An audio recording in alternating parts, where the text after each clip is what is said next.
الحمد لله وكفى وسلام على عباده الذين اصطفى أما بعد أعوذ بالله من الشيطان الرجيم بسم الله الرحمن الرحيم شهر رمضان الذي أنزل فيه القرآن سبحان ربك رب العزة عما يصفون وسلام على المرسلين والحمد لله رب العالمين اللهم صل على سيدنا محمد وعلى آل سيدنا محمد وبارك وسلم.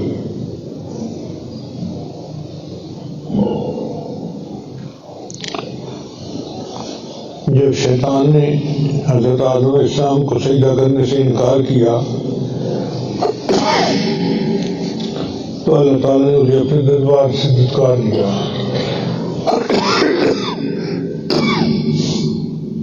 فرمایا فاخرج منہا فإنک رجیم، نکل جا میرے دربار سے، تو مردود ہے.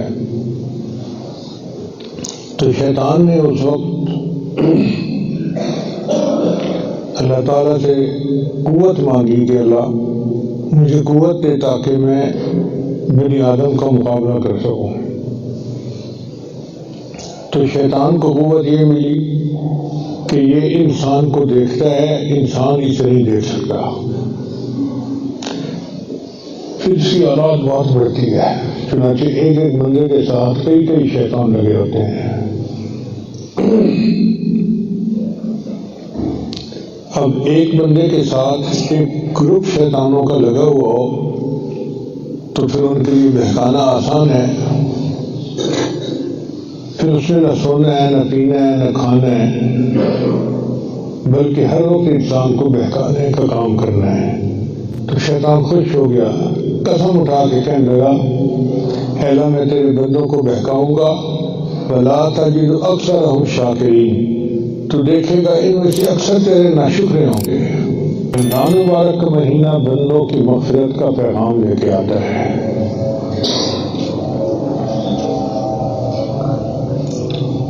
کس طرح اللہ تعالیٰ بندے کی مدد فرماتے ہیں آپ ذرا غور کیجیے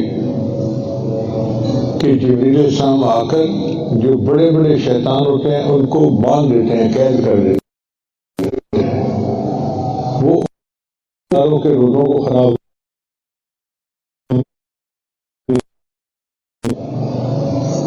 اب جب بڑے بڑے پہلوان بن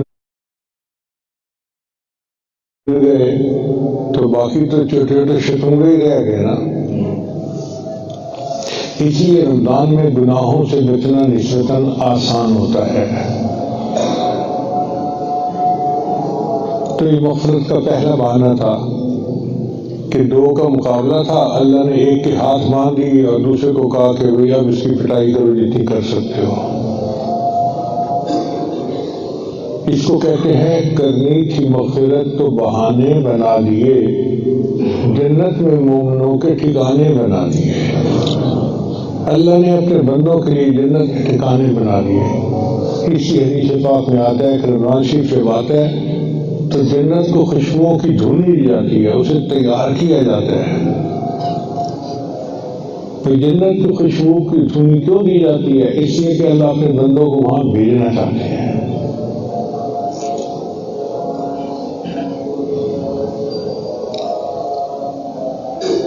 اب دوسرا مغفرت کا بہانہ دیکھیے کہ اللہ تعالیٰ نے رمضان مبارک میں اعمال کا اجر بڑھا دیا.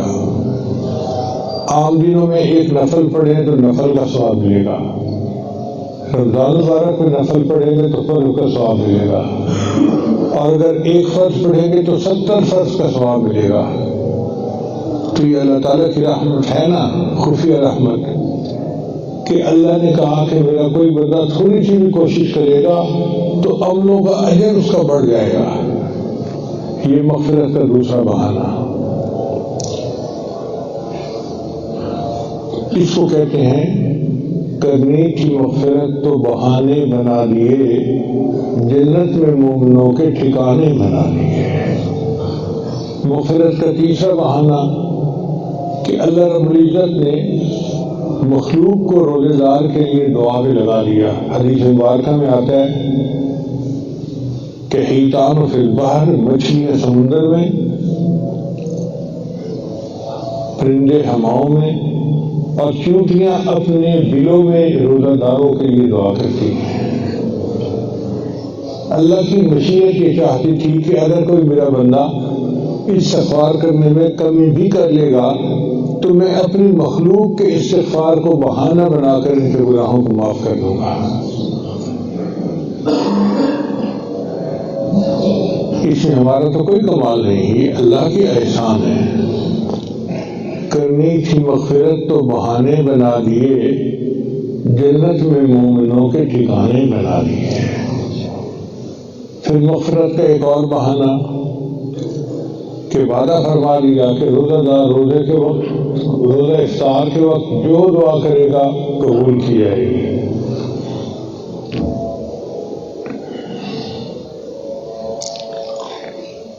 اور یہ نبی اسلام نے بتلایا، اگر کوئی ولی بات کرے نا جی کہ فلاں وقت دعا قبول ہوتی ہے تو ہم کتنا یقین کریں گے اور کتنا حضوری کے ساتھ دعا مانگیں گے۔ اور یہاں تو ولیوں کے سردار، انبیاء کے سردار، اللہ کے محبوب حضرت محمد مصطفیٰ صلی اللہ علیہ وسلم نے ارشاد فرمایا کہ روزہ دار کی دعا روزے کے افطار کے وقت قبول ہوتی ہے۔ تو ایک اور مہربانی فرما دی۔ پھر اس کے بعد جو بندہ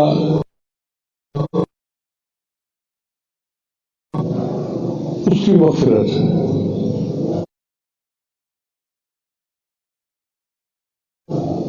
حدیث مبارکہ میں من صام رمضان ایمانا و احتسابا غفر له ما تقدم من ذنبه، کہ جو رمضان کے روزے رکھے ایمان اور احتساب کے ساتھ، مطلب اچھی طرح سے، اللہ اس کے پچھلے سب گناہ معاف فرما دیتا ہے۔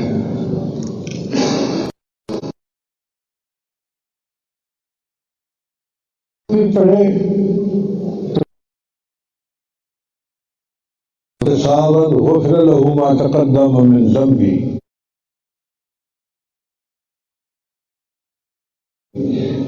جو اچھے انداز سے تراویح روز ادا کرے گا اللہ تعالیٰ فرماتے ہیں کہ اس کے پچھلے سب گناہوں کو معاف کر دیا جائے گا۔ یہ چاہتے تھے،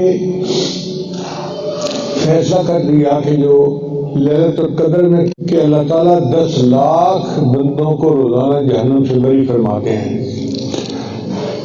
یہ محدثین نے لکھا ہے کہ 10 لاکھ کا عدد بتایا گیا ہے، کوئی بڑی فگر ہوتی ہے نا، جیسے ہم کہتے ہیں سال بعد آئیں گے، جیسے سال بڑی مدت ہوتی ہے،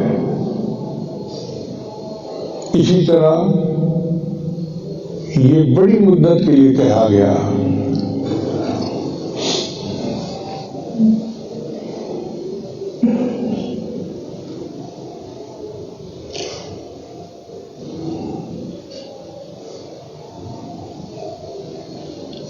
تو اگر ایک رات کے قیام پر، ایک رات کی عبادت پر اللہ تعالیٰ پوری زندگی کے گناہ معاف کرتے ہیں تو کتنا نفع کا سودا ہے۔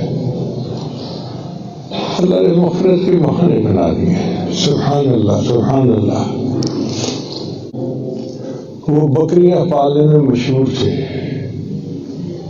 ہر گھرانے کے پاس 500,000 بکریاں ہوتی تھیں، پورے قبیلے کے پاس اتنی بکریاں تھیں، حدیث پاک میں آتا ہے کہ جب سب بکریاں نکالتے تھے تو 2 پہاڑوں کے درمیان کی جتنی وادی تھی سب بکریوں سے بھر جاتی تھی۔ اس کو مطلب ہزاروں بکریاں ہوں گی اس قبیلے والوں کے پاس۔ اب اگر ہزاروں بکریاں ہیں اس قبیلے والوں کے پاس تو اللہ اکبر کبیرہ۔ ہمارے ساتھی تھے، وہ فارغ البال تھے، سر سے گنجے تھے۔ ایک دن میں نے دیکھا تو ایک بالوں کی جو لٹ تھی نا انہوں نے لگوائی ہوئی اور یوں اس کو کنگھی کی ہوئی۔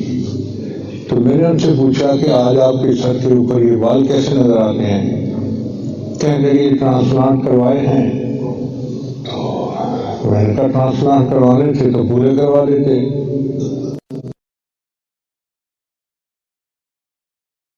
10,000 بال ہیں اور ہر بال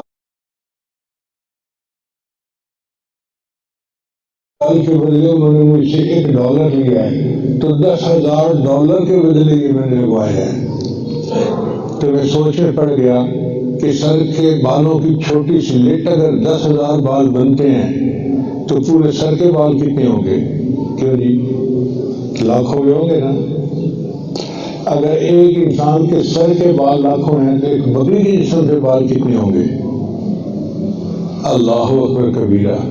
نبی سامنے ارشاد فرمایا کہ روزہ دار جب روزے رکھتے ہیں تو اللہ تعالیٰ رمضان کی ہر رات میں بنو کلب کی بکریوں کے بالوں کے برابر جہنم سے بری فرماتے ہیں۔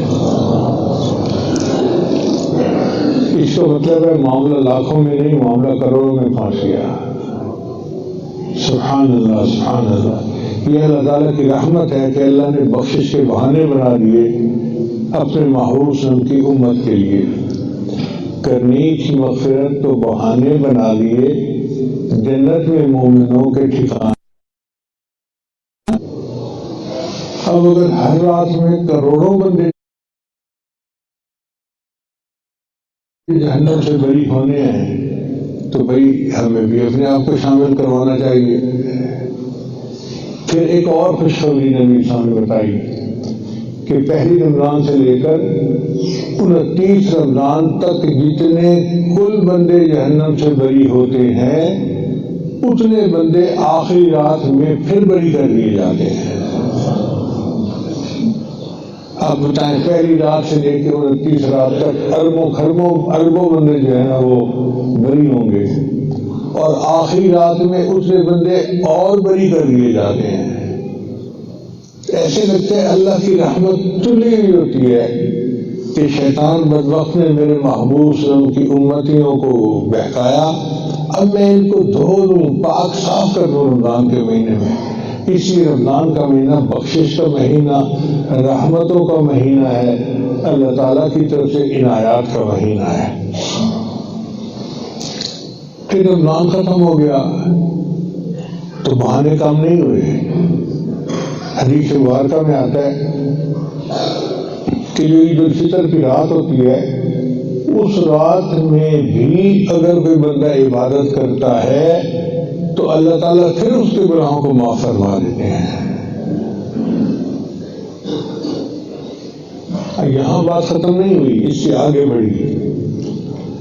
فرمایا کہ اچھا کچھ لوگ ہوتے ہیں جو رمضان کی بھی قدر نہیں کریں گے اور عید کی رات بھی ان کو احساس نہیں ہوگا کہ رمضان چلا گیا، تو اللہ نے فرمایا اچھا وہ عید پڑھنے تو آئیں گے نا۔ تو عید کا مجمع جب عید پڑھنے کے لیے آتا ہے تو اللہ تعالیٰ تو علام الغیوب ہے، وہ سب جانتے ہیں کہ کیا ہے، کس کے دل میں کیا ہے، دلوں کے بھید جانے والی ذات ہے، مگر اللہ تعالیٰ فرشتوں کو گواہ بناتے ہیں، پوچھتے ہیں یہ میرے بندے کیوں اکٹھے ہوئے ہیں؟ فرشتے جواب دیتے ہیں اللہ یہ وہ مزدور ہیں جنہوں نے رمضان کے روزے رکھے، رات کی تراویح پڑھی، ابھی آپ سے اجر مغفرت کے ایسے بہانے بنا لیے۔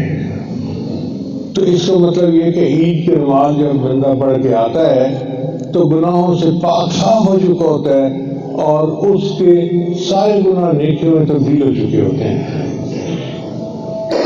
اللہ تعالیٰ کی منشا یہ نظر آتی ہے کہ میرے محبوب کے امتیوں کے گناہ دنیا میں ہی معاف ہو جائیں، اور اگر کچھ بچ بھی گئے تو قیامت کے دن میرے محبوب کی شفاعت سے وہ بھی معاف ہو جائیں گے، پوری امت ہی جنت سے چلی جائے گی۔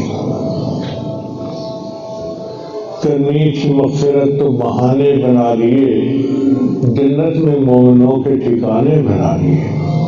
اسی حضرت علی عنہ فرمایا کرتے تھے کہ اگر اللہ تعالیٰ نے اس امت کو عذاب دینا ہوتا تو اللہ تعالیٰ اس کو رمضان عطا نہ فرماتے ہیں۔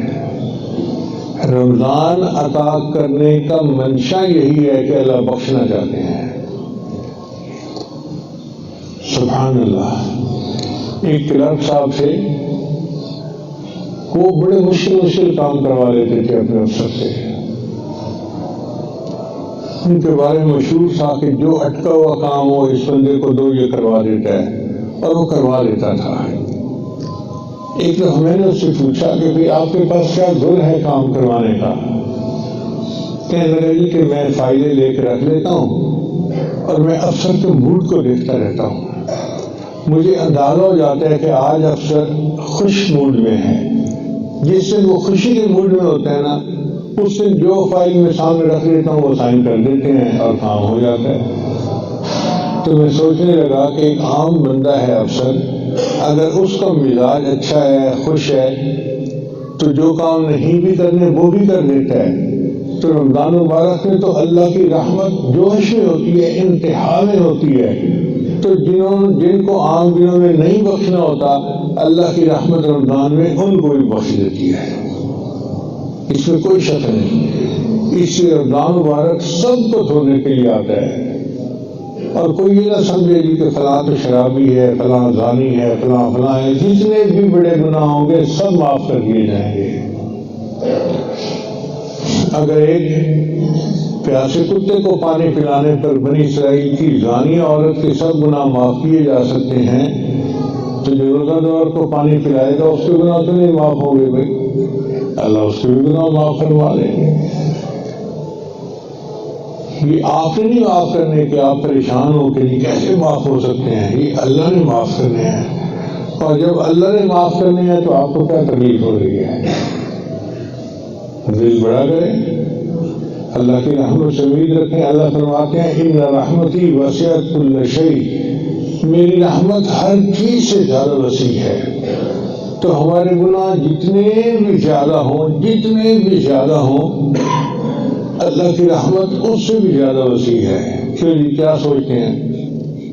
ایسا ہی ہے نا، جب اللہ کی رحمت اس سے بھی زیادہ ہے تو ہمارے بھی گناہ بخشے جائیں گے. اس لیے اللہ تعالیٰ سے حسن ظن رکھنا چاہیے اور اللہ کی رحمت کی امید رکھنی چاہیے اور رمضان مبارک کی تیاری کرنی چاہیے تاکہ اللہ تعالیٰ ہمارے گناہوں کو معاف فرما دے اور ہمیں اپنی رضا عطا فرما دے. ہمارے اکابر کسی کی بزرگی کا تذکرہ جب کرتے تھے نا تو آپس میں بات کرتے تھے اس نے تو زندگی کے 50 رمضان گزارے ہوئے ہیں، اس نے تو زندگی کے 60 رمضان گزارے ہوئے ہیں. یعنی ان کے نزدیک رمضان شریف کا گزارنا ایک بہت بڑی بات ہوتی تھی. اس لیے وہ 6 مہینے رمضان مبارک کے گزرنے کے بعد اللہ کا شکر ادا کرتے تھے اور اس کے بعد 6 مہینے رمضان کے آنے کا انتظار کی دعائیں مانگتے تھے. جیسے نبی عیسیٰ السلام نے 3 مہینے پہلے دعا مانگی، اللہم بارک لنا فی رجب و شعبان وبلغنا رمضان. اے اللہ ہمیں رجب اور شعبان، ہمیں بھی یہ مصنون دعا مانگنی چاہیے اور تیاریاں کرنی چاہیے دلی طور پہ کہ ہم نے رمضان پاک صاف گزارنا ہے. اور 1 مہینہ گناہوں سے بچ کے رمضان گزار لینا کوئی اتنا بڑا مجاہدہ نہیں ہے. مشکل تو ہوتی ہے لیکن مجاہدہ اتنا بڑا نہیں ہے، ہم کر سکتے ہیں. اللہ تعالیٰ سبق یہی دینا چاہتے ہیں کہ میرے بندے، اگر تم 1 مہینہ جائز چیزوں کو میرے حکم تک چھوڑ سکتے ہو تو پھر پورا سال ناجائز چیزوں کو کیوں نہیں چھوڑ سکتے؟ نیت ہم کریں، اللہ آسانی فرما دیں گے. اسی حدیث پاک میں آتا ہے کہ بندہ رمضان جمعہ کا دن اچھا گزارے تو پورا ہفتہ اچھا گزر جاتا ہے. اور امام ربانی مجد رسانی رحمۃ اللہ نے لکھا ہے کہ اگر کوئی بندہ رمضان کا مہینہ اچھا گزارے تو جیسا رمضان کا مہینہ اچھا گزارے گا اللہ باقی پورا سال بھی اس کو اسی طرح گناہوں سے پاک صاف زندگی گزارنے کی توفیق عطا فرما دیں گے. تو ہمت کر لیجئے کہ سچی توبہ کے ساتھ رمضان کا مہینہ گزارنے کا دل میں ارادہ کر لیں اور اللہ کی رحمت سے امید رکھیں. قسمت نے ایک بار پھر ہمیں رمضان کے قریب کر دیا. کیا وعید ہے کہ اللہ تعالیٰ ہماری بخشش کرنا چاہتے ہوں. ہماری زندگی گزر گئی گناہوں میں، اپنی منمانیوں میں، نافرمانیوں میں. اب اگر موقع مل رہا ہے اپنے یار کو منانے کا، اپنے اللہ کو منانے کا، تو پھر ہمت کر کے رمضان اچھی طرح گزارنے کا ارادہ کر لیں. اللہ تعالیٰ ہمیں صحت کے ساتھ رمضان مبارک کو اچھے انداز سے گزارنے کی توفیق عطا فرمائے اور ہم سب سے اللہ تعالیٰ راضی ہو جائے.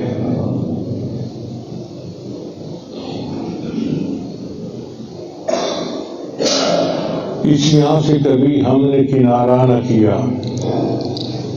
اس یہاں سے کبھی ہم نے کنارہ نہ کیا، پر تو نے دل آزردہ ہمارا نہ کیا، ہم نے تو جہنم کی بہت کی تدبیر، لیکن تیری رحمت نے گوارا نہ کیا۔ اللہ ہم تو بہت گناہوں میں پڑے رہے، غفلتوں میں پڑے رہے، لیکن تیری رحمت کا معاملہ تھا، تو نے فیصلہ کر دیا بخشش کا، اور تو نے پھر ہمیں رمضان شریف کے قریب پہنچا دیا۔ اب ہماری بخشش فرما دیجیے اور ہمیں دنیا آخر کی شرمندگی سے محفوظ فرما لیجیے۔ وآخر دعوانا ان الحمد للہ رب العالمین۔ بہت سارے احباب تو بتائے ہوئے نیت سے آتے ہیں تو توبہ کے کلمات پڑھائے جائیں گے، جو کلمات یہ عاجز پڑھے پیچھے پیچھے پڑھتے جائیے۔ پڑھیے بسم اللہ الرحمن الرحیم، لا الہ الا اللہ محمد رسول اللہ، آمنت باللہ وملائکتہ وکتبہ ورسلہ والیوم الآخر والقدر خیرہ وشرہ من اللہ تعالی والبعث بعد الموت، آمنت باللہ کما ہوا بأسمائہ وصفاتہ وقبلت جمیع احکامہ اقرار باللسان وتصدیق بالقلب، اشہد ان لا الہ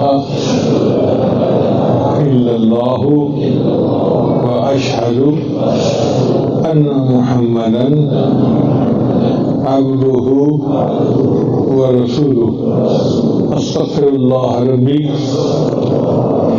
من کل ذنب واتوب الیہ برحمتک یا ارحم الراحمین۔ چند معمولات ہیں جن کو باقاعدگی سے کریں گے تو انشاءاللہ اللہ تعالیٰ دل کو منور کریں گے۔ ان میں پہلا عمل ہے 100 مرتبہ استغفار صبح شام پڑھنا، دوسرا عمل ہے 100 مرتبہ درود شریف صبح شام پڑھنا، تیسرا ہے قرآن مجید کی تلاوت روزانہ کرنا، چوتھا ہے چلتے پھرتے ہر وقت اپنے دل میں اپنے اللہ کو یاد کرنا، دست بکار دل و یار، اور پانچواں ہے مراقبہ۔ مراقبہ ان تمام معمولات کا لب لباب پر نچوڑ ہے اور طریقہ بہت آسان ہے۔